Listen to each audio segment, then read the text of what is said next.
Hello, hello, and welcome back to the Pure Nintendo Podcast. This is your weekly dose of all things Nintendo. My name is Gemma, and joining me this week, I once again have my two excellent friends. Welcome back, Kirk. How are you, Kirk? I'm good. Happy to be here. Yes, happy to have you, of course. And welcome back, Trev. How are you? Hey Gemma, hey Kirk. I'm doing all right. And yeah, it's a good week for gaming. It is a good week for gaming. Is this the appropriate time to say happy Thanksgiving to those who celebrate? That would be this week, like after this episode, right? Yep. Yep. Yeah. After this episode airs, yes, it will Yeah. be. Well, happy Thanksgiving to all who celebrate then. Oh, thank you. We do have another big show, of course. I say that every week, I know. But there's a lot happening. We've got Kirby Air Riders is out now. We've got some teased pictures for Zelda. We're going to talk about that. Game of the Year nominees are announced, as well as the games we're playing and plenty of other little tidbits.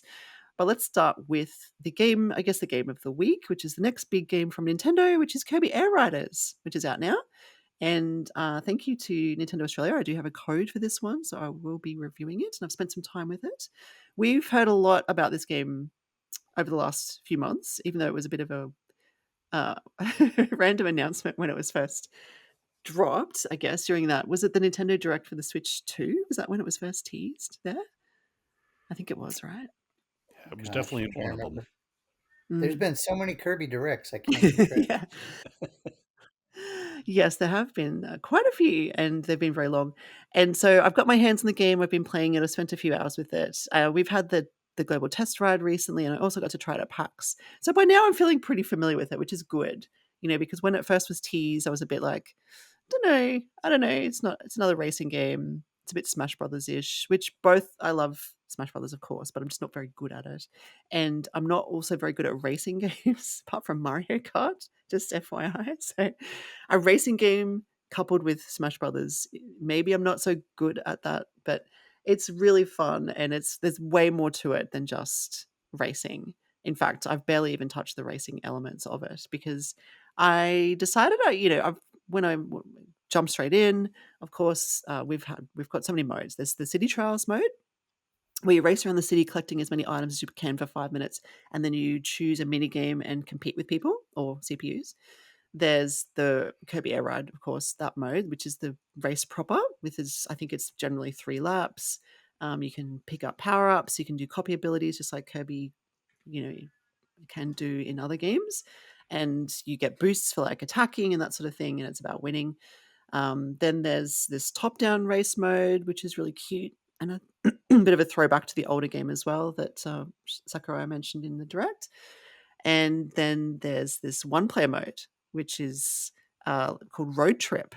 And this is something that I haven't tried because that wasn't available at PAX. It wasn't available in the global test ride. So I jumped straight into that because I thought, well, I'm playing by myself. I've done the rest more or less. I've tried the rest at least. Let's give this one player mode a go. And it's really fun.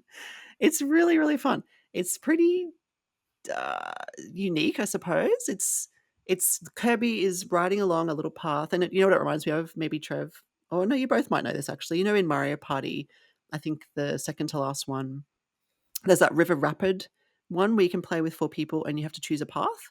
Oh yeah. Yeah, it's a bit like that where you have to choose your path, and Kirby gets to choose between 3 mini games or races or battles as he goes along his road. So he's driving on the road from a third person perspective, just like you're racing, and then you come across 3 little people or items on the road. You choose one, you do it, you compete, you win or lose, and you do it again if you lose. And then you get power ups, you unlock machines, you unlock stickers. There are so many unlockables in this game. I can't even overemphasize how many unlockables there are. Do you guys remember in the direct when Sakurai showed us that screen that was like a puzzle and had all these little, squares that were blank, and as you unlock things, they fill in and it becomes a picture. Do you remember that at all? It was a very brief part of one of the directs. I don't even know which one it was. Does that sound It familiar? doesn't come to mind. Okay. I'm That's too okay. busy thinking about stickers because I don't know if it's like Mario Kart was with all the Uh, details. Are they to decorate your vehicle? that's a good question. I don't know. I haven't tried the vehicle customization yet, so possibly, but I know that they are at least some of them are at least for your license. So he did Sakurai went through that as well. You can create a license for yourself. You can create you put there's like a character on it, there's a color, and you're unlocking backgrounds for it. You're unlocking stickers for it. You're unlocking themes for it. Like there's all these different things. So I know the stickers are for that purpose at least, but I don't know. I haven't done the customization. There is a customization mode where you can create your own machine, which is the thing that you glide on, I suppose. I haven't delved into that yet, so I'll have to look into that.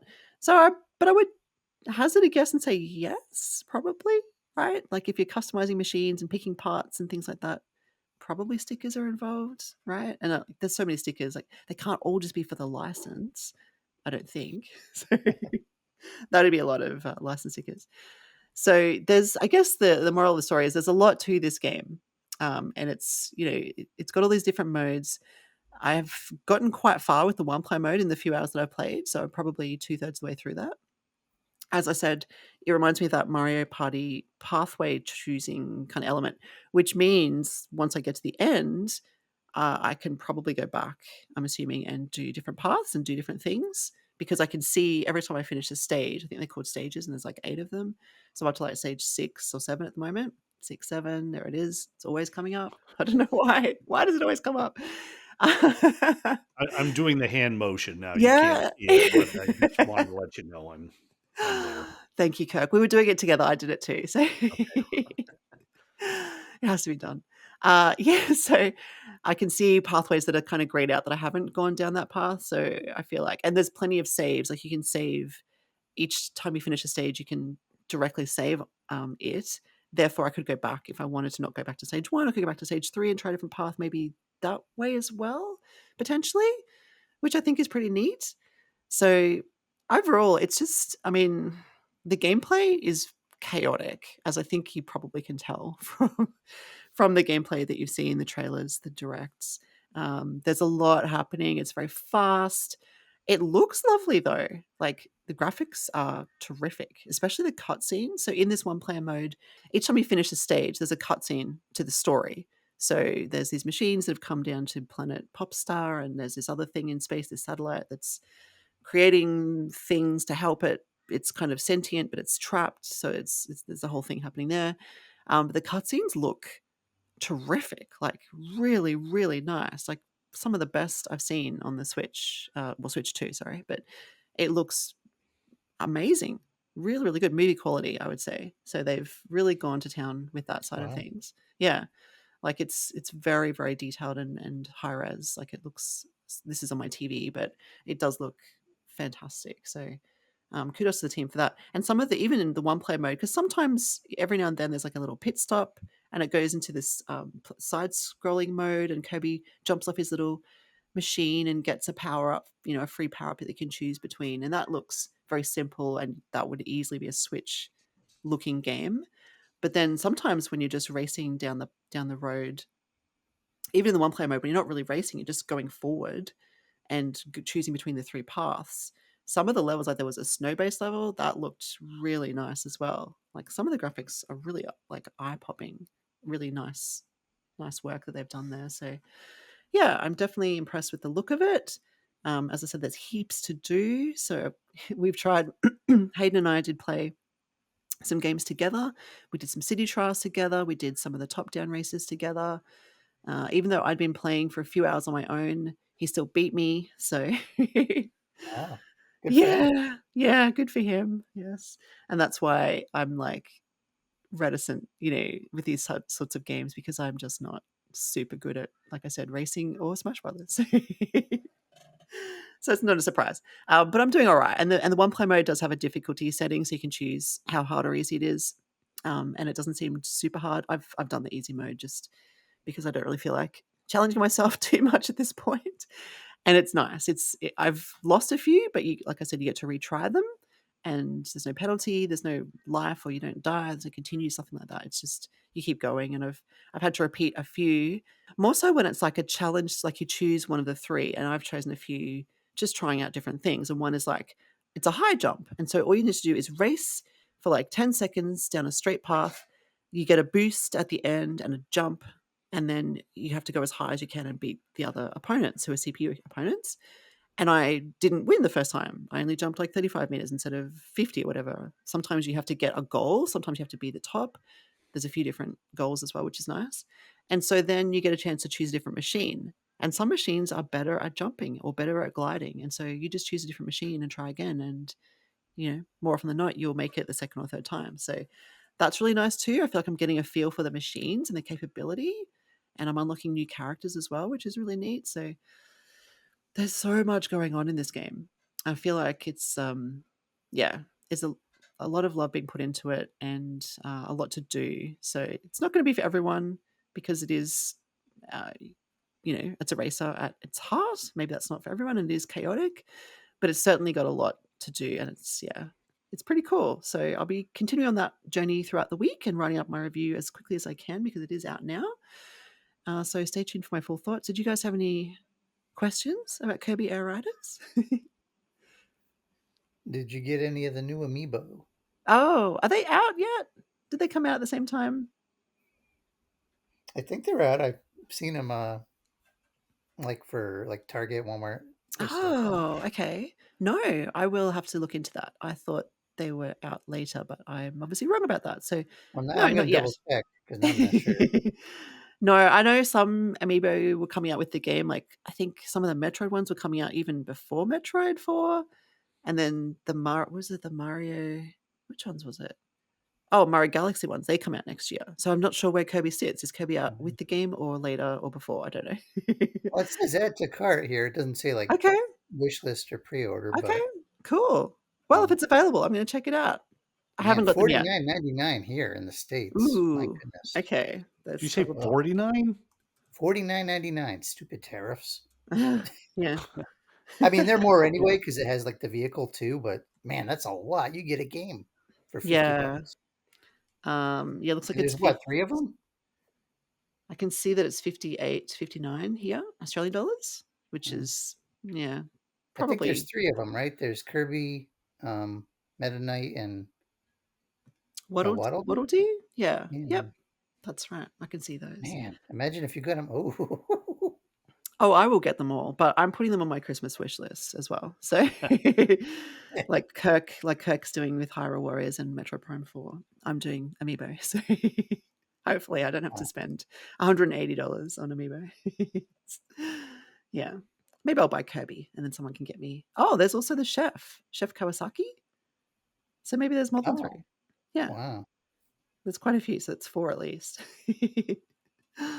I'd love to know if listeners are playing Kirby Air Riders and or getting Amiibo as well. And I don't think there's a demo for this one. Obviously, we had the global test ride, so people could try it, but I don't think there's an ongoing demo situation. This one probably could use one, and I hope they add one in the future because it is. It's going to either people are just going to love it or just steer clear of it. It's a bit of a pun, I suppose, but yeah. Trev loves the puns. But yeah, I mean, yeah, did you have any other questions about that one? No, You I guys, think you covered it well. I was interested to hear about the single player because I didn't know that was going to be part of it, but I saw earlier that some people were discussing that. So good. I'm glad they included that. I think that's important in a game like this. yeah, definitely. I think it's a great inclusion. Really, really good. I love it. It's been so much fun, and it's pretty. Each stage maybe takes 20, 30 minutes kind of thing. It's not super long, and you can rush through it or not, but it just means it's easy to just play. I just sat there and played it for a few hours in a row, but you could just play it and come back to it. It's it gives you options that way as well, which I think is really nice. Yeah. And it's Kirby, right? And I know Trevor's a big Kirby fan. I think you would like it. Like, I know it's probably not exactly speaking to you, but it's still got the Kirby cuteness. It's still got the copy abilities, which are so fun. Like, I have to admit, even though I'm not very good at it, getting like the sword ability and going to town on other races with the sword, because you can unlock a special move when you fill up this meter, and he just goes nuts with the sword, and it's so fulfilling. It's so fun. And he's got like this fighter ability, and there's the spike ability, and there's a whole bunch. It's pretty cool. It's pretty fun. I do like I'll that. have to read your review and see if it sways me. Maybe I'll Yeah. wish list it for the Grinch or Scrooge to bring it nearer the Yeah. Liverpool. I don't know. Yeah, yeah. It'll be interesting to see what the online community is like. I only jumped into one online race. They have little, what are they called? Um, Seems like they have special events or something on the homepage there that you can jump into, which is cool. So you can compete in special events for a period of time and do that. And it looks like it's changing I don't even know how often it is, sorry. But yeah, there's events coming up. It's got a list of upcoming events as well. So that's cool. So that'll help with the online community, I think.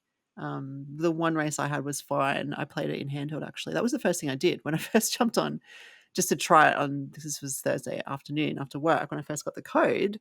I jumped straight on and I just saw that events thing there and I'm like, oh, I'll just try that first. So I did that and it worked really well. It took a while to get to a group of people, but that might have been because I was actually nowhere near the internet, like the router. I was in a very different room that I don't normally play in.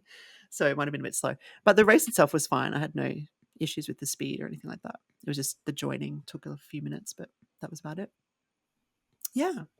So I'll keep going with that one and let you know my full thoughts. But yeah. Should we move on to some news?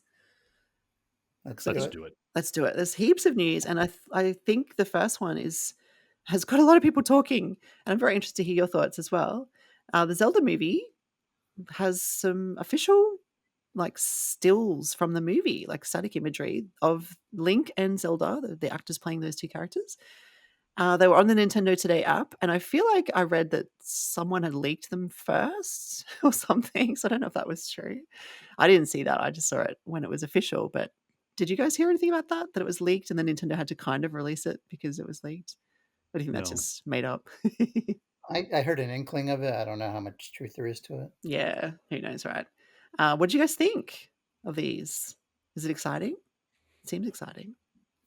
Who wants to speak to this one first? Any thoughts? I had two thoughts initially. First, that I'm old because every time I see casting like this, I'm like, these kids are 14, but maybe they are. I don't know the age. They seemed young to me, but then the more I thought about it, I'm like, well, that makes sense. I mean, Link and Mm, Zelda are both fairly young in most of the games and even younger in some of them, or at least it seems that way. Mm. yeah. So, Yep. but yeah, I mean, yeah, it's. I'm glad they got costumes and they're out on sets. I think I'm more happy that they're filming it in New Zealand because the thing that struck me when I was looking at it was they actually look like they're somewhere Yeah. instead of in a video game. Because all the CGI, as good as it is, it still doesn't really feel real when you look at it. Mhm. And that photo did. I thought, well, all right, maybe Hyrule's going to look good because most of it's actually going to be real physical props and scenes and landscapes. Yeah. Yeah, I love that. That's a very good point, and I agree completely. New Zealand has become the the fantasy country for filming, hasn't it? But Yep. it is They beautiful. they they need to commemorate Peter Jackson over there and like give him some kind of key to the country for doing that for them. I think with the Lord of the Rings. Oh, yeah, definitely. Absolutely. It is beautiful. I've only been there once for a very brief, trip, but I did drive, quite far down south, like, during the brief time that I was there, and it is breathtakingly beautiful, and you would have seen photos online. Of course, we've all seen Lord of the Rings. It's magnificent looking country, so rightly so. I think Hyrule it will do Hyrule's justice. I love and maybe Trev, did you wanna give your thoughts first? I was gonna talk about the costumes because, yeah. Um, yeah, I can be real quick. I kind of echo what Kirk said. It's hard to know what age they're going for. Most Mm, Zelda games, you kind of either Zelda's really young, like maybe like even 10, or at the oldest, they tend to be what, like late teens. So I feel like in later games, they have tended to skew a little bit older, but I mean, they're still by and large kids. Their audience is, you know, still by and large kids. I mean, we've all grown up with it, right? So, um, we're playing them as adults, but they're getting a new generation of kids with mm. each game. So, I mean, there's never a mature rated Zelda game. So, Yeah, that's um, true. Mm. yeah, looking at these, I mean, Zelda, I think looks looks pretty good. Link, I think I need to see him with a hat. Yeah, yeah, yeah. But yeah, there's not a whole lot to go on. I do agree though that the backgrounds look nice, and Mhm. um, I want to see Hyrule itself be like a co-star. Mm. Character development is obviously important, but especially if we're watching this on the big screen, and then later in 4K or whatever, I want to see these, vast vistas of just beautiful Hylian scenery. Oh, yeah, totally. I agree. And I'm glad you mentioned the hat because I was gonna ask you about that as well. He doesn't have a hat in the pictures, Link, the character or the actor. Surely he needs to have the hat, right? Like, that's so iconic. And I'm wondering if the one where there's a photo where he's, like, crouched down behind Zelda, is he holding his hat, maybe? You can't really see what's in his hands. We also haven't seen the sword yet, obviously the Master Sword Mm. or any kind of sword. That would be a He needs big something. He looks pretty young to me. He looks he quite a bit younger than Zelda, in he my is, opinion. yeah, I just refreshed my memory by looking up the ages. He's 16 in real life, and she's 21. So, yeah, Yeah, there and I there mean, is a bit of girls a mature difference. quicker anyway, so Mm, yeah, I think he needs the hat. He needs a sword. He needs, um, yeah, I'm sure they're going to develop it into the plot. I mean, I don't want to get too far yeah. ahead of it, Yeah, yeah, but yeah, I know. We're going off 3 photos here, but it's still fun to speculate. I mean, I love that he looks like Link, as in, I mean, the hair, I suppose, and the ears, but just the outfit he's wearing, it's like a dark green kind of tunic on the top, and he's got even the what do you call the thing on the hands? Like, it's not like a glove because it doesn't go over the or is it maybe a fingerless glove? But it looks like he's wearing his outfit, maybe from, like Mm. I'm feeling Twilight Princess-y vibes, potentially, because that darker green garb. I And don't know, yet what do you Zelda looks like Breath of the Wild, Yeah, all yeah, blue. exactly. The fans are Mm. gonna, like if they mesh those kinds of looks, do you think people are gonna be like, "They can't be different, like, they need to be the same?" There will definitely be 100%. people who do that. Absolutely. And I'll roll my eyes every single time it comes up. Uh, Yes. Yeah, I think she looks really great. I think she looks good, her blue tunic as well. Yeah, I mean, it's a teaser, obviously, but it's very exciting. When does this movie come out? Is it 2027? Is that Yeah, right? I think it's Yeah. 27. Cool. So they're obviously filming right now. I'm sure there'll be plenty more as we get closer, and I can't wait for a trailer. I think that will be huge when we get an actual trailer, or even if it's a teaser trailer. Seeing them kind of move and then answering that question about whether he talks or not as well. Like, he has to, right? Like, that's it would be silly if he didn't. unless he's Yeah. got Navi with him and she does the talking for him. Yeah. I hope there is Listen. I hope there is just a little Navi, Easter egg. I know you don't Very like little. Navi. And do we want to continue our thread from last week where we kind of mentioned Ganon and who might play Ganon?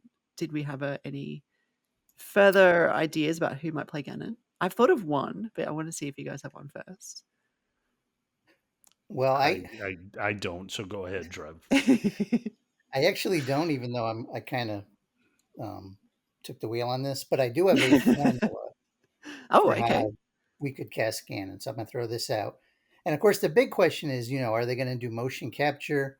Are they Mhm. just going to do voice with CGI? Are they just going to do, um, a human like on stilts? I mean, I don't know what they're going to do. So that's a big question mark. But I think they should use the what I call the Flash Gordon formula. Ooh. And here's what I I'm, mean I'm by in. I'm in. I'm totally in. that. So, Flash Gordon, the leads for that were two young people, early mid 20s, Hmm. and they didn't have a lot of credits to their name. So, what the casting director did for that film is they made sure to surround them with veteran supporting actors who were well Mm. trained and had a lot of experience. So, yeah, Sam Jones only had a couple credits, but you got Max von Sydow there, who incidentally, if he was still alive, I could totally see him voicing Ganon. But Mm. um, you surrounded them with Brian Blessed and Timothy Dalton, and Mm. incidentally, I think those could be voices for Ganon. They're still acting, but they're probably too old. So Yeah. um, anyway, my point is, I think they really need to have a veteran presence for Ganon, and I think ideally, maybe an actor that is not just good at playing a villain, but can also play a bit of a hero because Ganon, as Prince Ganon, he showed some capability to charm the royal family, right? And a Mm. lot of the games, he started on supposed side of good. I don't know what the story for this film's going to be, but I think you're going to want to have, I guess, to sum up, a veteran actor and somebody capable of playing a villain, but almost a villain that you want to root for. So, That's uh, yeah, yeah. I that's like my that. approach. That's a good approach. I really like that. And watch That's Flash Gordon. See what I mean about the cast. yes. I know. I'm well overdue for that to watch that. It's a tough call, honestly, but I agree. I think maybe that a veteran actor would make sense in that space. Like it's good to have the kind of new actors as Zelda and Link, but I love that idea of having a veteran as Ganon to give it that presence, I think. Yeah, that's really cool. And I don't really know who. I mean, you could throw out any name. We talked about Josh Brolin because he was Thanos. I don't think you'd want him to be Ganon as well as Thanos. That might be too Yeah, much. that might distract. Yeah, they are kind of similar. I mean, not in visual, but in what's the word I'm looking for? Gravitas. Mm-hmm. Yes, that's the Yeah. word. I thought Jason Momoa might be cool. He's the um, Aquaman dude. He's Mm, got a pretty big presence physically. If we're looking for a physical version, Yeah, they would have to really erase his face. I yeah, mean, I'm not saying there's anything wrong with his face, but yeah, now when I look at him, I'm almost always going to think of Aquaman every single time. So they would have to yes, really push past that in hmm order for me to see him as Ganon. that is true. That is the danger, his isn't it? voice is deep, but I don't know if it's got the Gravitas. gravitas to it. And I'm trying to Yeah, think whether unless they he's yeah. manipulate it. They can Oh manipulate it. yeah. Even with Yeah, they Thanos, could they did always do that a that, little sure. bit. And has he ever played a bad guy? Like I know you've kind of said he could be a villain who's fallen from grace kind of thing, but I feel like Aquaman and other roles that he's played have been very positive. It'd be a leap almost for him to be a villain, but maybe Wasn't he. he in that? What was that show that everyone liked about me? Game of Thrones? Was he in that? Wasn't he bad? Oh yeah, he was in that first season, wasn't he? Or maybe more I don't know. I seasons. never watched it, but I think he was. I'd forgotten that. That's where he got his start, actually. I think. Well, that's where he rose to fame. Yeah. Interesting. I don't really they have. really should have just filmed this maybe like 12 years ago, and then they could have taken the Flash Gordon cast and used their voice. yes. Yes, indeed. Yeah. Well, we'll keep thinking. Let us know, listeners, if you have a pick for Ganon. Uh, I did just come up with an idea. oh, If okay. we're going specifically off voice and gravitas, Hmm. Idris Alba might be Oh, a good yeah. choice. Hmm. Yeah. I could see that. Yeah. I can see that too. That's a good Cause, pick. yeah, because he's kind of got that low key delivery. Like he wouldn't come out like loud and attacking. It would be this like I don't have to really do much because I'm already intimidating just by who I am. So Yeah. he could just like deliver things and still be kind of like creepy and powerful with keeping things low. Hmm. Yeah. Yeah. I like Yeah, that. it's a That's a good good one. choice. Yeah, definitely. Very cool. Thank And he's you. one who's done both, kind of the hero roles and kind of the villainous roles. Yeah. Yeah. Yeah, exactly. Yeah. No, I like that. I like that option. I wonder when we'll find out. I guess it'll have to be relatively soon, in the next sort of 3 or 6 months, maybe, I imagine, because Yeah, The then because if next they're batch of filming pictures. now and they don't announce it, then it's going to get leaked. yeah, So yeah, yeah, exactly. Yeah, we'll get a picture and we'll be like, "Who's that in the background?" Yeah, well, they'll have to do the full cast announcement at some point, and then won't it just be on IMDb? Like, won't It it just be will, yeah. yeah. Surprised it's not already, actually. Anyway, they're keeping it pretty hush-hush, but it's very exciting. All right, we better move on to more news. Let us know, listeners, your pick, what you think of Zelda movie, and who's your pick for Ganon. Let's talk pretty briefly. I think we won't linger too much on the Game of the Year nominees because we get a bit frustrated every year that Nintendo is overlooked. But it's worth mentioning because it is a relatively big deal. It's the end of the year. It's an annual event. It's kind of the only is it official? It's like the biggest Game of the Year thing that happens. Anyway, the good news is Donkey Kong Bonanza was nominated for Game of the Year, which is pretty cool. I think that's actually really neat. You guys, how do you feel about that? Kirk hasn't even played this one, so I don't think. Have you? Oh man, No, No. I haven't. Trevor and I there's did, didn't we? So there's we another one for your list, Kirk. yes, yeah. Yeah, were you happy to see it on the list, Trev? Yeah, and it's funny you say how Nintendo gets overlooked. It got me thinking. Um, we're recording this now. It's November 21st. We're only about a little over a month away from doing our own pure Nintendo, Mm. like our top 10 picks. So, which of course is all Nintendo Switch 2 games. So Mhm. I have a feeling Bonanza will fare maybe better with us because I think, for better or worse, I think Nintendo gets overlooked because they're more family friendly, and I think people Yes. dismiss it. Yeah, that's exactly right. It does happen that way. So it is nice that it is in the list, alongside, what else is on the list? I think it was Expedition 33, which I have to admit I had not heard of before the Game Awards were announced. Oh, really? No, I've never heard of it. Oh, I mean, I It haven't played it, but I've at least heard of it. So, Yeah, well, I obviously live under a rock when it comes to non-Nintendo things. Is that game developed by some French company? I think it definitely was, some European company, I think, because I was reading about it after it was announced, and it does look pretty neat. It's an RPG, I think, isn't it? It's like a Yeah. third-person RPG, yeah. yeah, Sam has talked about it a lot with me if it's the game I'm thinking of, and he keeps telling me I would love it, and he hopes it gets released for the Nintendo because he knows I'm not going to play it otherwise. Yeah. Yeah. But yeah, I know he's big on it.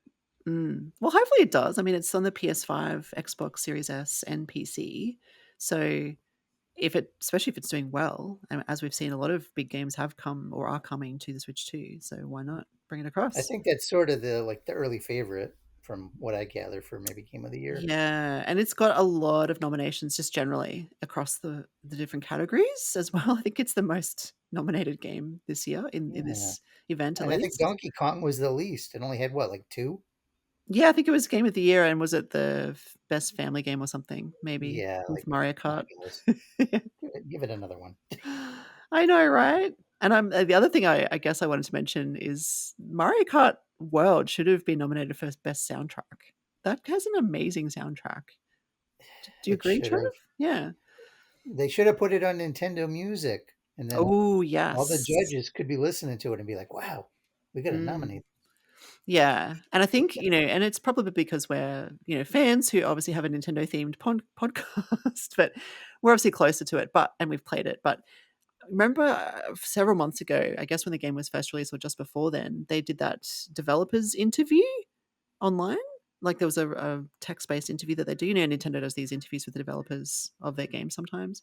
And we went through it on the show, but one of the people it interviewed was the composer. And just reading about it, not just listening to it and appreciating it in the game itself, but reading about how much effort was put into it and how many hours worth of music there is in this game. Because you might not realize when you're playing it that there is like over 100 hours worth of music in this game. Um, it really helped open my eyes to what was going on behind the scenes, like how they did all the remixes, taking old and new tracks. There's a lot of effort put into this, and it really shines when you're playing it, especially in that free roam mode. So yeah, Mm. it's a shame that it got overlooked. But anyway, the other kind of, well, it's not really even a favorite, but Hollow Knight Silk Song has been nominated a few times and is one of the Game of the Year titles, as well as Hades 2. So they are both on Switch 2 as well. Mm. So that's nice. At least they are You available. play. You've been playing Hollow Knight, right? Yeah, I have. What I've about- been playing more of the original Hollow Knight than the Silk Song because I sadly did not even get into Hollow Knight until Silk Song was announced. And I remember on the show, I'm like, Silk Song's coming out in 2 weeks. I will download Hollow Knight and try it. And did, and loved it. And have got Silk Song and have also played and loved that. But because I was so new to Hollow Knight, my son Hayden and I, we've just been playing Hollow Knight a lot to get through that first, and then we've got Silk Song to look forward to as well. We have played it, of course. We've spent a few hours in there, but both great games, and Silk Song deserves absolutely a nod in these awards as well. It's phenomenally good, and the music as well. Not that I don't think this would have been nominated for music, but the music in both Hollow Knight and Silk Song, phenomenal. Really stand out to me. The tracks, we even listened to it on Spotify, the soundtrack. And someone did mention that online, like maybe Mario Kart World would have been nominated if it was on, like if it was available, like you said, on Nintendo Music or Mhm. Spotify or some other streaming platform.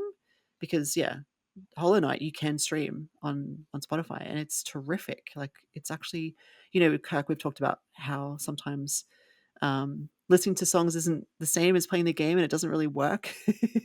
You just want to play the game. Hollow Knight, the soundtrack is really good, and yeah, it's really, really neat. So that's a little bit of an aside there. But anyway, listeners, let us know what you think of the Game Awards, what you think of the nominations, who should win, who missed out. Let us know all the rest. Did you guys have any? Whether they should even bother with them going Yeah, forward. I know. We don't even usually watch them, do we? We kind of just like look Yeah. at the results, and yeah, it's one of those things, isn't it? But it's there, and I guess if it gets people talking about games, it's kind of good. But it is a bit of a weird. The actual event is a bit strange, isn't it? With all the people who come on and talk and do Yeah, things. I don't think it's I think the presentation itself is underwhelming. Yeah. I like the idea. I don't like the execution as much.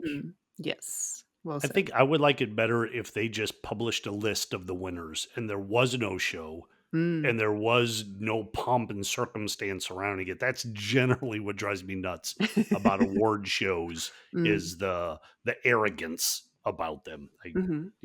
Just give me the winners and that we're done. I don't need Yeah. all the bad comedy and the speeches after. Do they do speeches? I don't know. Do people go up and accept the awards?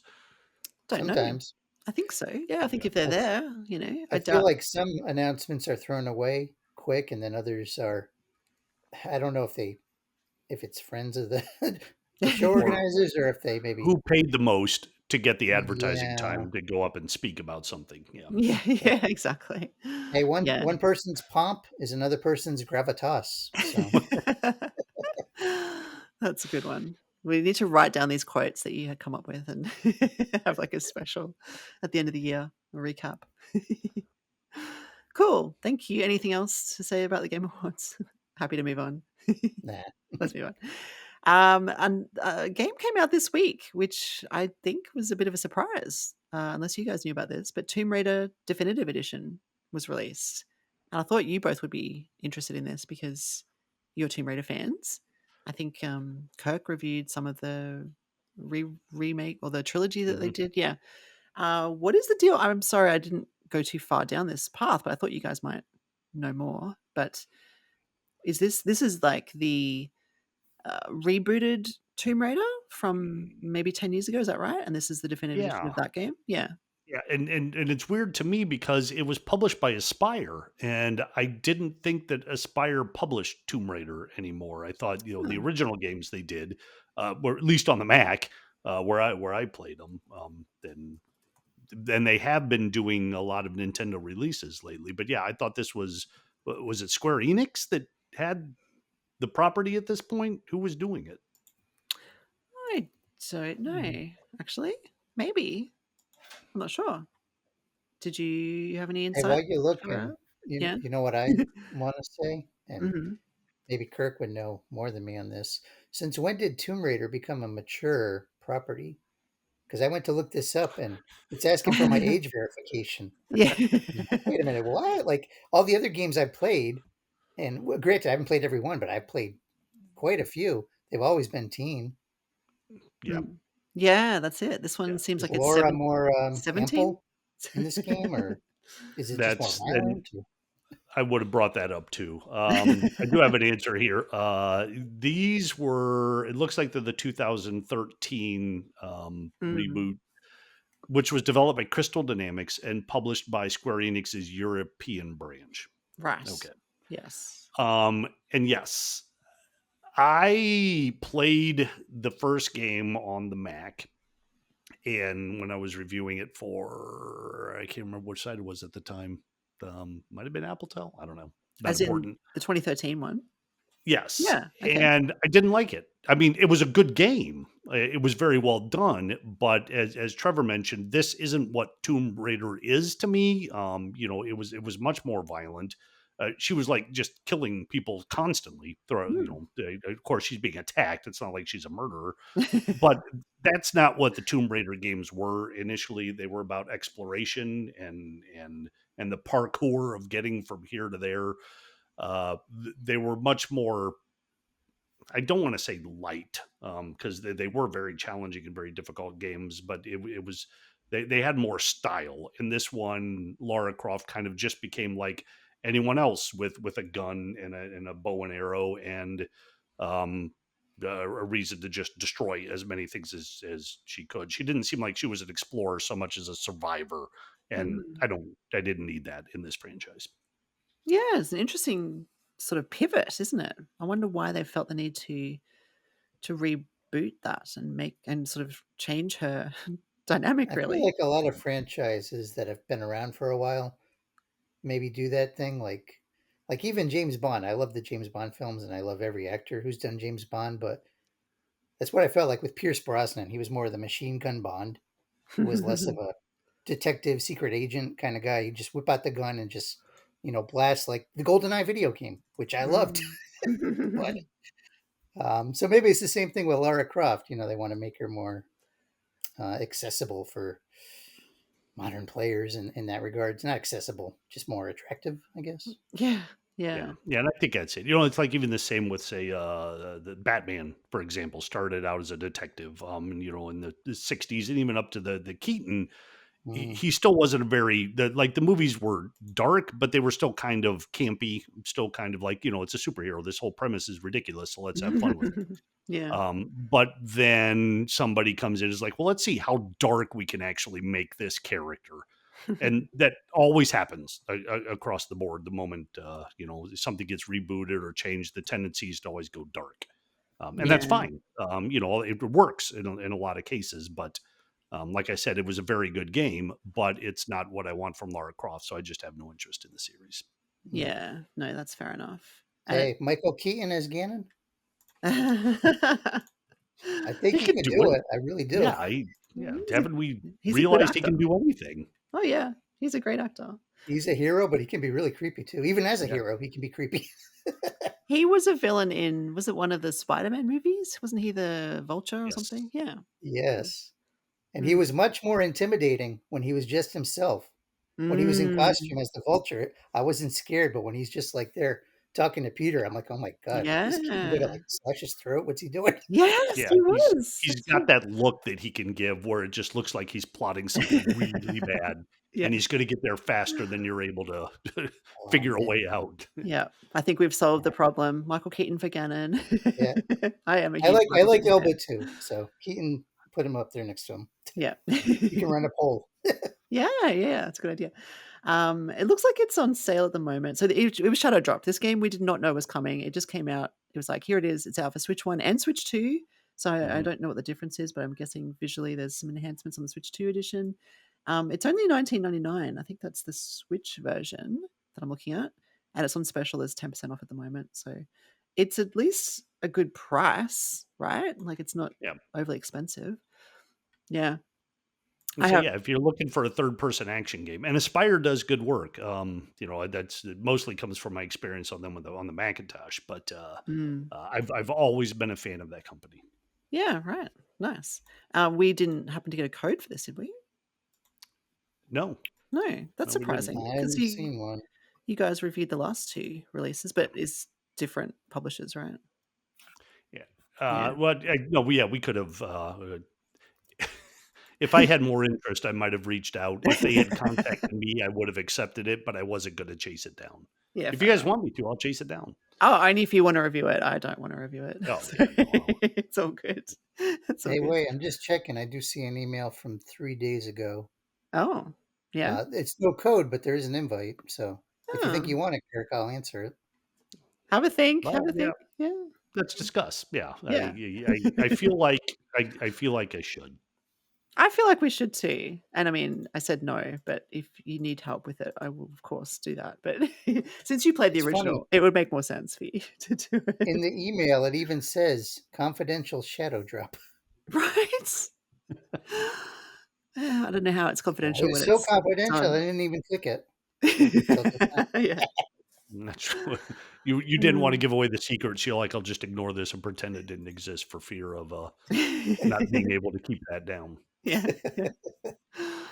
Oh, cool. Well, yeah, listeners, let us know if you're playing it or interested in playing it, Tomb Raider Definitive Edition. I mean, it's cool that it just dropped like that. I think that's pretty neat. Yeah, Just yeah, yeah, I for love that. yeah, a nice surprise. So, yeah, hopefully it's I mean, I don't see why it wouldn't play well on the Switch 2 or even the Switch 1. It's, 12-year-old game, so I'm sure it plays well. But and I mean, the trailer looks nice. It's just it is very dark and not well, there's lots of explosions and things. So, like you said, Kirk, I can see it's very different to the original. So, yeah, interesting. All right, well, let's move on to some more news.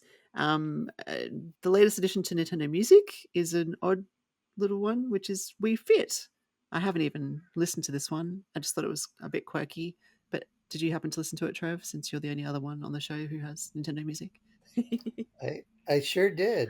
Did you? Yeah, It's cool. good. It's good background music. I was proofing a review this morning, Hmm. um, which will be up when this shows up come Monday. Um, Pinball review. Kirk's going too, so check that out. But Nice. anyway, it's really good background music. It didn't distract me in the least, and I forgot just how much variety there was. Because pretty much every exercise and event had a unique tune. And I Mm. think it's not just Wii Fit. I think it's Wii Fit Plus, Oh, which of okay. course had even more, um, mini games, and it's nostalgic. I mean, what was it 2008, 2009? That's a long Yeah. time ago, and to me, it seems even longer because you associate it kind of with that Wii era, with the control Yeah. innovations, or maybe it's just because I'm older. But I tell you, when I'm in my late 20s, early 30s, I didn't need Wii Fit as much as I do in my mid 40s. So, Yeah, that's a good point. Mm. yeah, I wonder what Switch 2 might do with an exercise game because Ring Fit, you can't play that on Switch 2. So I wonder if they'd ever bring back some type of, Wii Fit or Switch Fit or whatever. Oh, so it's not compatible Ring Fit on Switch 2. No, because the Joy Cons on the Switch are smaller and Oh, yeah, true. wrapped Yeah. in. I still have my balance board, so Yeah, right. if I they want to release something for Switch 2 that requires the balance board, I'm one of the few who's ready to go. Oh, that'd I be epic. I was just thinking to myself, I wonder if I still have it somewhere because I don't remember throwing it away or selling it. I probably do have it, honestly. So, Is it in Kirk's basement? yeah, probably. But mine's not. Mine's upstairs in Sam's room. Oh, Ah, okay. Yeah. when's the last time you Wii Fit, Kirk? Uh, Because when you go on the it's game, they're always like, "Oh, we haven't seen you since blah blah blah." yeah, Ah. it's gonna be more than a decade. Yeah. But I have Ring Fit. If they look at Ring Fit and say, "Oh, it's all right, you were keeping busy," then Yeah, Yeah, true, true. fitness boxing. Yeah, fitness boxing's fun, actually. Yeah, I should get back into those. I did love Wii Fit. I thought it was a pretty cool game, the way it worked. Yeah, very nice. Thank you, Trev, for that. Even though I added it, but you're the one who listened to it, so thank you. Well, thank you for adding it. No, good. I meant to listen to it during the week while I was working because I thought it would be good background music, and I just didn't get around to it. Just It's forgot. very Or easy listening. yeah, well, maybe this weekend while I'm writing reviews, I might just pop it on in the background and do that. Yeah, Hmm. cool. A couple of gaming anniversaries that we'd like to quickly mention, and I'm guessing this is Trev's news. Yes, Yeah. I did put that there. This is something I think about often, but rarely. Usually, because we don't have time. I Mm. really think to bring them up, but yeah, two quick ones. Happy 35th anniversary to Mega Man 3, Wow. which released in November 1990, Wow. and it's one of the best-selling Mega Man games and my personal favorite, which is why I felt inclined to mention that, and not just on the NES, but my favorite across the franchise. But of course, I love most of the original series, especially on NES. That was my jam as a kid, and Mm. uh, if you're listening to this show and you're also a reader of the mag, you might recall I did a big spread on the classic series with Jess, who used to write for us several years back. Um, But yeah, I bring this up mostly too because do you know it's been over 7 years since we saw the last classic series Mega Man game? Oh, really? Okay. And I think back to when I was a kid and they came out every year. You could argue they came out too much and oversaturated the market, but yeah, we need another one. I'm hoping on Switch 2 that we get the next Mega Man entry, and it's kind of up to Capcom. They're not really the best with it, but Yeah. Yeah. Why would they let yeah, that franchise lapse? It I doesn't don't know. seem I very almost wish they'd put it in the hands of someone else. Mm, As much as I hate saying that, but yeah. anyway, Is Mega Man 3 available on Switch Online? I don't think it's on Switch Online, but it is on collections on the Oh, yeah. Switch that are often on sale Mhm. for pretty deep discounts. So they're actually, as far as compilations go, they're one of the best values, Mhm. I think, on the system because you can get the original 6 NES games, and they also have the PlayStation one and the Super Nintendo one, and even the WiiWare ones. Going back to Wii, remember the WiiWare service? Oh, yeah. You can get little games. So yeah, great game, but they're all great. Mega Man 2 is almost just as good to me. Mega Man 6. I mean, I'll leave Mm. it at that for time because I could keep going. Yeah. Very cool. Are you a Mega Man fan, Kirk? I guess not. Yep. Okay. Yes. Wait, are I, you sure? well, I don't have a lot of memories of playing Mega Man games, so I can't recall. It's been so long since I played one. How I felt about it. Mm, Uh, yeah. I'm I mean, I like Mega Man. I don't have the nostalgic kind of view that Trev has. I've definitely played them over the years though, and I enjoy them. They're pretty hard. Like they're like run and gun platformers, right? Like that's what you would describe them as, I guess. they are hard. Mm. I mean, I've been playing this game for decades, so for me at this point, it's sort of easy. But I mean, it was brutal when I first played. It took me a long time to get comfortable Mm. with it. Mhm. So there's a lot of um, memorization and just reflexes and Yeah. um, yeah, they are hard games, but Yeah. not you want to chuck your controller type of hard. Yeah, well, that's like Hollow Knight. I'd say Hollow Knight is like that. That's tricky, but fun and rewarding. So, yeah. Cool. Thank you, Trev. Let's move on to Kirk's Corner. What have you got for us this week? This week, I have a game that I had a demo for.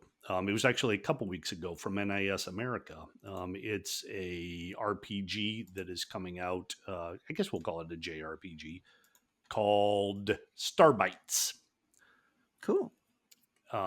It's developed by Ikina Games, I believe it's called, and uh, it's a really interesting one. We didn't get too far into the game during the demo. It was a Discord demo with a bunch of other sites like us all participating, and the developers kind of showed us the action. It takes place on a planet called Bitter. So we're in trouble because it's got a terrible name for a planet. Yeah. Um, who's going to want to live there? It was ravaged by war. The people who are left there aren't left with much. The developer kind of compared it to the landscape in Fallout. So it's very bleak, very desertous. Although he did say as you get further in that you will get different climates.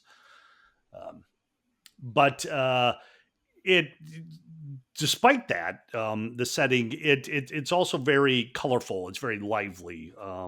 I want to say almost like comic bookish the way that the graphics have been done, and the characters are a little more cartoonish than you normally get, so there is some fun that's happening here. The three characters you have are drawn in quite I'll say tropish, over the top kind of Mhm. ways, but it sounds like their characters, their personalities, and their incentives are a little deeper than they might normally be. So we'll see if that's the case. Battles are turn based. You can take there are 6 total characters that you're going to acquire over the game, and you could take 3 into battle. They each have motor bots. So it's kind of like a Xenoblade kind of thing here with you're hopping inside these they're motor bots here, they're not skills. But each with different abilities. So you'll go in, you enter into the turn-based combat. At first you don't know what the enemy's weaknesses are, but after you exploit the weakness, then it will be revealed to you, so you know how to attack. Um, so it's we've seen it before, this kind of thing, but the developers are very much like, these are my kind of favorite kind of games. I always wanted to make one, and it's taken a long time, but here we are. So I love that. I don't care that it follows along with the same path of a lot of other games we play, because what doesn't? I mean, what platformer isn't like the last platformer you played, right? Yeah, yeah, exactly. It looks like there's more than enough personality here to carry it through. The characters are fun. Um, the premise to the story is basically that the main character, to show you what we're kind of dealing with, wants off the planet really bad. She has a key card that apparently is somehow going to help her get off the planet, and within the first 10 minutes of the game, she enters into a battle and loses it. So the first thing you have to do is to go back and kind of find this. And of course, the further we get on, the more we learn about her, about their planet, her role in it, and we get into a bigger story than even she could have imagined. But why not? It looks like it's going to be a lot of fun. Good, like I compare it to like a Saturday afternoon sort of I guess the popcorn movie, as people say. It's Hmm. stuff that we've been through before, but it looks like it's going to be a lot of fun to go through it again. Cool. Yeah, it looks pretty nice. The trailer looks good.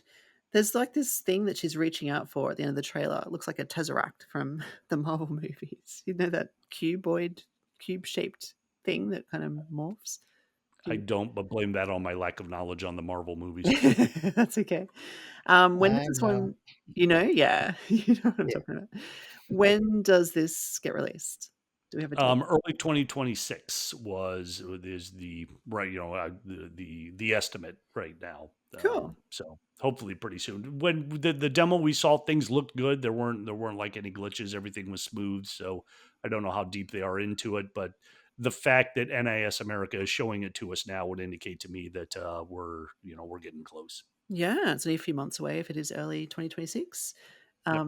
Yeah, if you're watching this on YouTube, you'll see the trailer while we're talking, but also Kirk has written up some impressions on the website, so you can check out Yes. that as well. Yeah. Yep. I had a And quick that question. the article also includes links to it's going to be released in various editions, including physical. Mm. Um, so you can go to the NIS online store, and that's linked from the article, which is on the site now, with a lot of goodies, including keychains, art books, soundtracks. So a lot you could dig into. It does look cool. Trev, you had a question? Yeah, just a quick one based on the bullet point impressions that Kirk wrote. You mentioned something this game does, and it's something that drives me nuts with RPGs. It's when you have like a party of six, and then we can only do half of the party. Because why can I enjoy six in games like Sweet Coden or Pokemon, but not others? So my question, and maybe you don't know, is do they give you an in-game reason why? Because I always find it funny when I play RPGs and they're like, "Oh, we can only have three because we might bump into each other if we have more than that," or some such nonsense. Because of reasons. Yeah. Yes. Yeah. They did not give us any reasons for that. But to be fair, in the demo, you start off with the first three people. You got the tanky guy, you've got the main character, and then you've got the buxom airhead who's ends up probably being smarter than she seems at first. So yeah, I don't know. I do know you can only have three. I know sometimes the games will allow the people not in the party to still provide various buffs. So I don't know if that's the case yet. I should have asked that had I thought of it. But we'll find out soon. Yeah, And it'll be interesting because it's a 2026 game.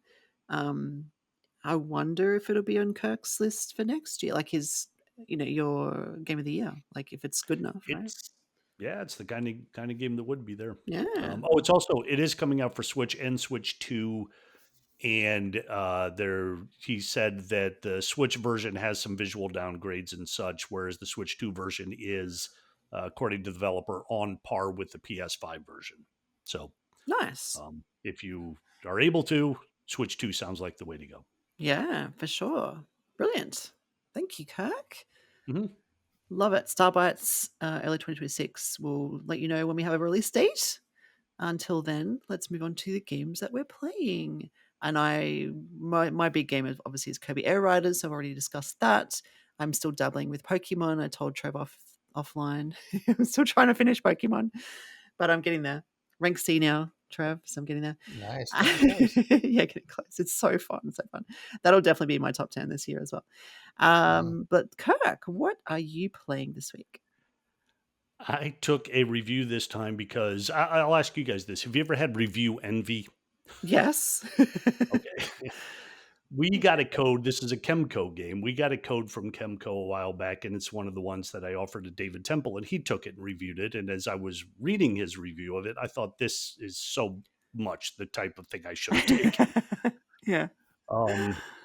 But they released a sequel, and David, unfortunately, is having rotator cuff surgery, so he won't be writing for us for a while. Oh, wow. Yeah. But so I stole this from him. So his rotator cuff is my game. It's a what do they call it? A DRPG. It's like first person, and you're just kind of bouncing along block by block in these dungeons. You set up a party. You know, kind of like the what's the game I'm thinking of? Entry and Odyssey, that kind of thing, Yep. or the Labyrinth of Galeria games that I love. But you it's didn't care for really Entry and Odyssey, rudimentary. did you? I'm sorry. What's that? No, I said you didn't care for that one, did you? No, I didn't. Still with the acknowledgement that I just need to give it another shot. Oh, okay.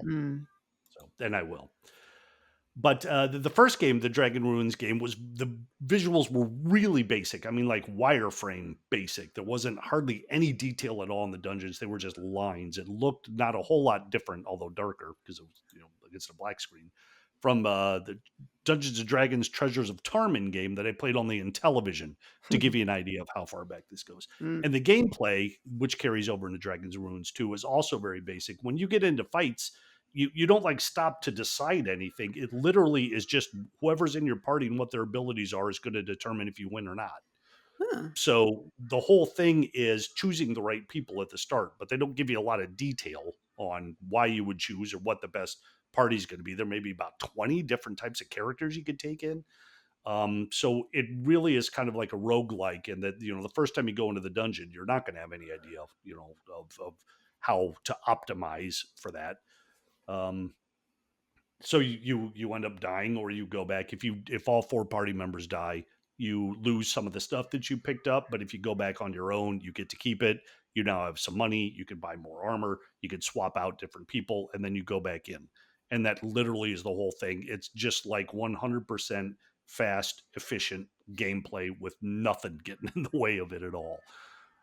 So it's really unique. It's odd. It's hard to wrap your brain around at first. And I say that because I'm having a hard time wrapping my brain around it, but I've only been playing it for a day or two. So as I get deeper into the review, we'll see how it clicks.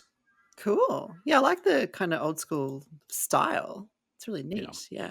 Yeah, like the dungeons look like they were drawn in a sketchbook, Yes. during your study hall. Yeah. I But love that. the artwork for the characters is really good. It's not animated. When you do get attacked, you see little squares of the enemies, so it's not like you're looking straight at them like you are in a lot of these games where it looks like you're encountering them. It's just like little icons, basically saying this is who's attacking you. And as you move, the attacks keep happening. So I don't know if that's a gameplay element yet. Like I can move ahead further and somehow lose them, or what happens if I run into another group of enemies, because you don't see them ahead of time. The attacks just randomly take place. So really weird game, but oddly intriguing. Yeah, definitely sounds intriguing. This is not out yet, though, is it? Comes out. It is not. That's correct. It comes out November 27th, so we're about a week away from as we record. Yeah, and looks like you get a 10% discount if you pre-order it, or it is on sale till the 11th of December by the looks of it. So yeah, if you like the sound of what Kirk is describing, it's only $14.99 anyway, but 10% off for now, which is neat. Cool. Look forward to your final thoughts then when you get around to reviewing that one. Trav, did you want to give us an update on Hyrule Warriors Age of Imprisonment? Yeah, I'll be real quick. Let Kirk catch his breath, and I know we're running out of time, like we always are. And yeah. Also, I've talked about this game, in the past couple of shows. So my review is finally up. Oh, neat. I encourage listeners to check that out on the site or from Metacritic. I gave it an 8.5 out of 10. Cool. And I checked my playtime. Jen and I have sunk almost 35 hours into it. And Obviously, I'm not going to spoil anything because I know like a lot of people, Gemma probably too, are still playing it or taking your Mhm. time through it. Yeah. But this is when you'll want to see through to completion. Maybe not like completionist completion because that may be too much for some, but definitely keep playing it, and I think I think you'll enjoy it. Nice. Yeah, I'm definitely enjoying it still. I haven't given it as much time this week because I am doing Kirby Air Riders and like I said, still trying to finish Pokemon. So I just don't Too want to many like games. sorry, too many games exactly. I don't Yeah, want to forget. I don't want Pokemon. Like I want to finish Pokemon, right? So that then I can finish Horror Warriors. I want to like finish things because otherwise they just get left by the wayside and they do not get completed. So yeah, yeah, that's my I goal. hear you. Yeah. But yeah, it is very, very good game. 8.5 seems pretty fair. It's a good score. Yeah. Yeah, it's a smidge higher than the Metacritic average. I think is 79, but that's still recommended. Mm, So I know yeah. some people are like, oh, anything less than a 9.5, I don't want to touch, but recommended's recommended. So, and it's Yeah, still a great score. I think so, totally. Yes. And hopefully when you get around to playing it, Kirk, you'll agree with that as well. Coincidentally, Sam's coming home from OU today and asked if he should bring his Switch 2 home. And I said, I don't know if you need it now, but definitely bring it home over Christmas break because you and I will be playing Hyrule Oh, Warriors. yeah. Oh, fun Yes. times. Nice. Yeah. So you guys have 2 Switch 2s? Yeah. Yeah. Sam Nice. bought one. Oh, that's Yep. cool. That's very cool. Yeah, I mean, my kids are getting to the age now where maybe they need their own one. I don't know. We just have the Switch 1 and the Switch 2, but there are times when we could really benefit from 2 Switch 2s. Yeah. Well, I'll just throw this out real quick too. I just thought of this, and I think I Mm, mentioned it in my review. But especially if you played, these how do you say it, Muso type of games? mm. You Mushu? definitely, and if you're playing it cooperatively, you're going to want to bump this difficulty up Oh, because yeah. we were playing on normal, and we were kind of blitzing through it, and it was still fun. But then Mm. I finally bit the bullet and put it up to hard, and it was a lot more edge of your seat, kind of like holding our breath, like, oh, are we gonna? We got half a heart left, like Ah. so. If you get experience, bump it up and have a lot more fun. Oh, that's a good tip. Yeah. Cool. Thanks, Trev. What's next on your list, Kirk? Oh, wait, before I do that, since we're talking about buying Switch 2s, I want to Yeah. point out real quickly, Yeah. we're going to close the chapter on that whole thing because the GameStop where I bought my Switch 2, I just found out is out of business. Oh my gosh, seriously. What? Yeah, just this week I drove by it Oh. and I'm like, wait a minute, so many good memories. Oh, what happened? No, I don't Jeez. know. Are they Yeah. closing GameStops around the country, or is it just that one just that's it? Hmm. They've been shutting down every now and again here and there, maybe a few, but Mm. yeah, this one was the closest one to me. So Aw, they, you that's a know what shame. it is? Those Funko Pops are struggling, and at least the GameStops around here are half Funko Pops. they Yes. really are, aren't they? Yeah, Funko Mhm. Oh, Pops and yeah. anime T-shirts. Yeah, that's like I think that's like EB Games here. I don't know if they're affiliated at all, GameStop and EB Games, but that sounds exactly like EB Games. I They're think full of GameStop used to be Electronic Boutique Oh, or there you EB go. Games. Yeah, that's it then. Okay. Yeah. Are they not doing well, the Funko Pops, or were you just joking? No, I heard they're not doing well. There's too many, I think now. It's like That's Yeah. the thing. saturated, right? Even if they're selling, they're just producing way too many. Like you can't keep Mhm. up. Yeah, yeah, exactly. Is there anyone out there who actually has everyone? That would be crazy. There's gotta be No, that'd thousands. be nuts. Yeah. I have, I can see them right now. I have a few Flash Gordons, the Flash Gordon ones they released, Mhm. and Queen. I have all four members of Queen. Oh, that's cool. I like that. Yep. I like the people who, get the one like a series, like a set of things that they Yeah. like. I think that's really neat. I don't think I have any though. I think I've got a couple of Star Wars ones for my other son Harrison. But yeah, that's it. Well, you have enough of an issue with amiibo I collecting. do. That's my thing. I can't do Funko Pops. I'm sorry. Just I need to draw the line. Right. So Anyway, what were we talking about? we were about to go on to the next game, which is called Demon School. What's Yes. happening with that one? I'll keep this very brief Okay. because I have also just started this one. Demon School is kind of like a turn-based, like isometric, like tactics. What is it? Final Fantasy Tactics, that kind of thing. Except it's got a lot of weird twists to it. The story is that there's this girl. You start out on a boat. You're going to this college that's on an island, but it's a really bad college. Like they keep saying, no, this is one of the worst colleges around. But there are demons there, and the girl who's going knows that there are demons, and she's trying to convince everybody else, "Hey, this is gonna be. We got to go kill all these demons." So like, okay, whatever. But you befriend one of them, you almost immediately get into a battle. The cool thing about the battles here is it's more of a puzzle. It's not like you move, they move, you move, they move. You set up all of your moves, and you kind of find out, is this going to work or not? And if you don't like it, you can go back and try it again. And then after you set up what all your moves are going to be, you get to see them all executed at once. So it's kind of like a nice little animation of the fight that you choreographed more or less. The characters all have different abilities, so you need to figure out, okay, if I have this person pull this person, then they'll be lined up, and this person can attack through and can hit all three. It's that kind of thing. It's you want to get the battles done soon. If you end them in 3 turns and then leave the battle arena, you get bonus points. There's a whole school life thing, sort of like Persona, where you can build relationships and plan out your activities to level up your characters. An awful lot to get into, and I haven't gotten into all of it yet, so I will do so and talk about it next week. Very cool. Why does this one look familiar? Was this on your Kirk's Corner? Maybe. It was. Yeah. Yeah, Okay. good eye, good eye. Yes, they announced this a long time ago, and then it got delayed, and when they announced what the release date was going to be for the Switch finally, I did cover it. On the podcast. Very So now cool. it's out and I'm covering it in full. Nice. And looks like it just came out a few days ago. And Mhm. again, this one is also on sale, 10% off at the moment. So yeah, until the 3rd of December. So if you like the sound of it again, the way that Kirk is describing it, then by all means go download it or wait for Kirk's review to come up. But yeah, I like the look of it. It kind of has a bit of a, what would you call that style? Like it's not a realistic style, is it? It's more of a cartoony, but it's almost Yeah, like a retro-y style kind of. yeah, it's almost like sort of like the Fire Emblem games on the DS, like Mm. that kind of thing. Like the characters look real, but they're very illustrated, I guess Yeah. I'll say. Yeah. I like the look. Very colorful and kind of violent. Like the game has a sense of humor about it, but the action is very bloody. Yeah, well, So I like the way it's described on the eShop. It's a light horror narrative.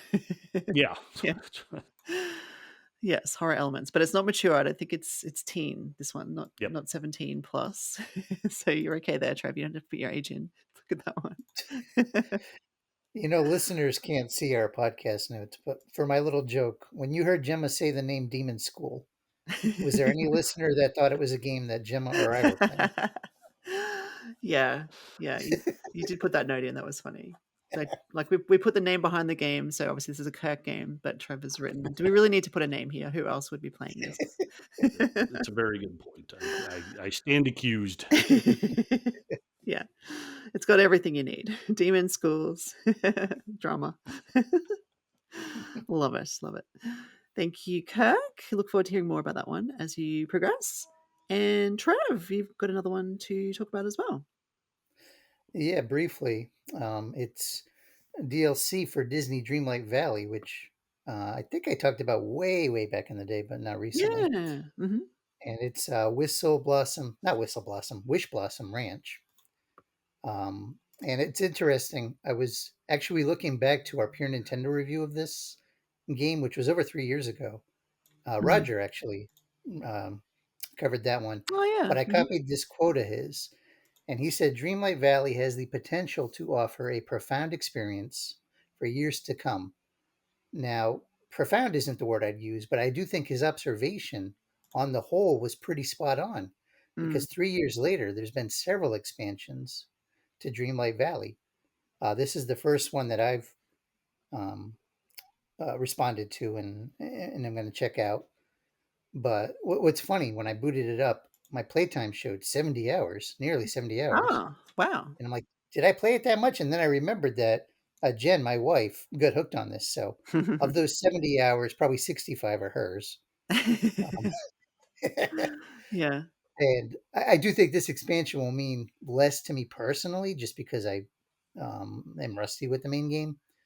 I'm sure I'll have more informative stuff when I actually write up some coverage, but I do just want to mention two things. One, even though you might purchase this, you can only access it once you hit a certain point in the game. Mm. So if you're a newer Disney Dreamlight Valley player, don't invest in this yet because you're not going to be able to appreciate it.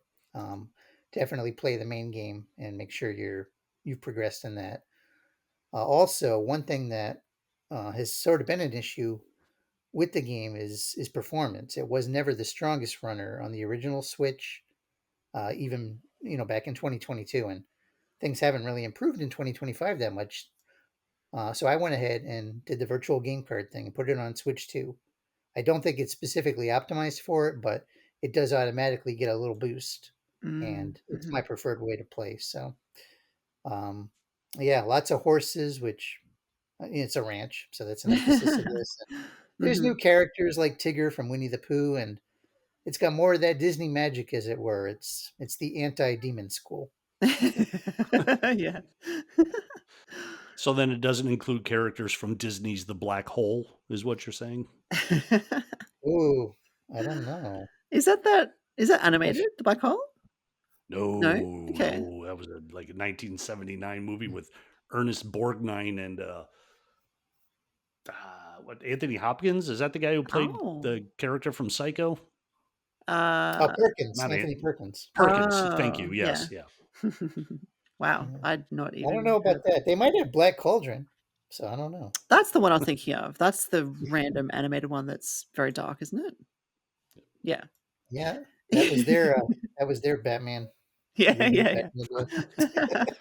Well, when you're done watching Flash Gordon, watch The Black Hole just for like the last 5 minutes. Yeah? Okay. Yeah. Yeah, it's not a great movie, but yeah, just watch the last 5 minutes. Oh, okay. I wonder if it's on Disney Plus, or are they just, like, not. I think it is. Yeah? Okay. Yeah. I'll have to Ooh. check it out. Very cool. I thought Disney Dreamlight Valley was free, but was that because it was initially free when it was first released?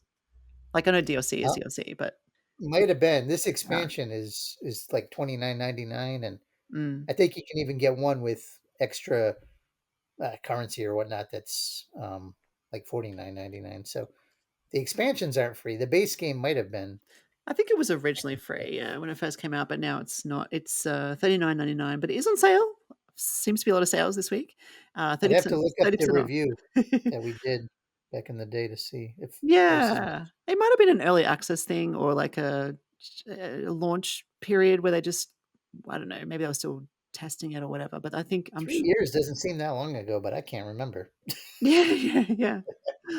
I thought it was a free, download, but I think it was a temporary thing. I do believe I remember that as well, so not Yeah. surprised. Get it into as many hands as you can so you can start charging for the DLC. Yeah, Sure. exactly. Yeah, that's it. Very cool. Thank you, Trev. Have you so this is the first DLC you've tried for Disney Dreamlight Valley? Is that right? It is, yeah. There's been a few Okay. other. I think they call them expansions. Mhm. So Yeah. it's not just like they're doing cosmetic skins or something. I mean, there's actual genuine Mm. content, and I give them credit for that. Yeah. Um, That's but cool. it is an addictive type of game. I mean, it's got that sort of Animal Crossing vibe, and Mm. of course the Disney characters that are beloved. So I can see why people are continuing to play it. Yeah, that's it. Exactly. Oh, well, I hope you're enjoying it and, look forward to your full thoughts on that one. Is that a review piece then or just for fun? No, I'm gonna do some type of coverage. I'm not entirely sure because I have another DLC thing I'm working on too. So I got to figure out Mm. how I want to. I guess I'll look on Metacritic and see if there's how their coverage is, and if there's True. reviews. Yeah, that's a I good point. always look to add to that, especially if they're games that don't get maybe wide coverage. Mhm. Yeah. So, and I don't know for the DLC how much there is. The base game certainly was popular, but I don't know how many people are still excited about these expansions all these years later. Mm. Yeah, it would be good to know the sales numbers or whatever, downloads for these types of things. That would be interesting. Yeah. Excellent. Well, thank you, Trev. Listeners, let us know if you're into Disney Dreamlight Valley and or the DLC. That sort of brings us to the end of the show. Thank you, everyone, for joining us. Do you guys have any final thoughts before we do close things off for the week? An hour 20 is the new hour. Yeah, I know, right? Yeah. It's our standard now, hour and a quarter, hour 20. Thank you. Thank you. If you've made it to the end of the show, we really appreciate it. We do love all the feedback we get. So thank you so much for all the comments we got during the week. We had some really good engagement on the last episode. So thank you for everyone who left a message and let us know what they're playing and what they're thinking about all the games that are happening at the moment. There's just so much on. It's a good time of year. So we're all very excited. Looking forward to our Game of the Year episode coming up soon. Let us know your thoughts on this episode. If you'd like to follow us on social media, you can do so over on Blue Sky. And if you'd like to get your hands on a Pure Nintendo magazine, you can head on over to patreon.com/Pure Nintendo, where you can subscribe and we will send the next issue to your door, directly to your mailbox. So look forward to that one. And thank you again. And until next week, game on, everybody. Bye. This episode of the Pure Nintendo Podcast was brought to you by the word gravitas.